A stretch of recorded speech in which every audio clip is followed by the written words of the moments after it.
Present generation లో biggest fear ఏంటో తెలుసా? నా లైఫ్ కరెక్ట్ డైరెక్షన్ లో వెళ్తుందా లేదా అనే కన్ఫ్యూజన్. ఎవ్రీథింగ్ ఫాస్ట్ గా మూవ్ అవుతుంది, బట్ ఇన్సైడ్ మనం డిస్కనెక్ట్ ఫీల్ అవుతున్నాం. Thousands of years back already Rigveda మీ ఫీలింగ్ గురించి ఒక డీప్ ప్రాస్పెక్టివ్ ఇచ్చింది. యూనివర్స్ ర్యాండమ్ గా రన్ అవ్వట్లేదు అని.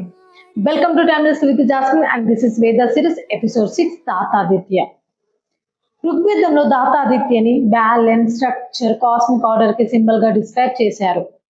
దాత అనే వర్డ్కి మీనింగ్ ఎవ్రీథింగ్ ని ఎస్టాబ్లిష్ చేసే ఫోర్స్, లైఫ్ ని ఒక రిథమ్ లో హోల్డ్ చేసే ఎనర్జీ. యాన్షియన్ సేజెస్ నేచర్ ని అబ్జర్వ్ చేసి ఒక పవర్ఫుల్ రియలైజేషన్ కి వచ్చారు. సన్ ఎగ్జాక్ట్ టైంలో రైజ్ అవుతుంది, సీజన్స్ పర్ఫెక్ట్ సైకిల్లో మారుతాయి, నేచర్ లో ప్రతిథింగ్ క్యామిక్ లేకుండా తన రిథమ్ ఫాలో అవుతుంది. అప్పుడు వాళ్ళకి ఒక థాట్ వచ్చింది, మేబీ హ్యూమన్ లైఫ్ కి కూడా కనిపించిన ఒక డీపర్ ఆర్డర్ ఉండొచ్చు అని. అండ్ హానెస్ట్లీ మోడల్ లైఫ్ లో మనం మర్చిపోయింది అదే. Patience, inner stability, trust in timing.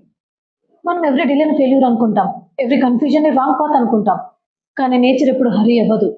Maybe దాతో concept మనకు రిమైండ్ చేసింది ఒకటే, లైఫ్ మొత్తం మన కంట్రోల్ ఉండకపోవచ్చు, కానీ అది మీనింగ్లెస్ అని కూడా కాదు.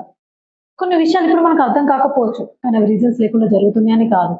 మేబీ మన అండర్స్టాండ్ కన్నా బిగ్గర్ ఆర్డర్లో అది ఆల్రెడీ పార్ట్ అయి ఉండొచ్చు.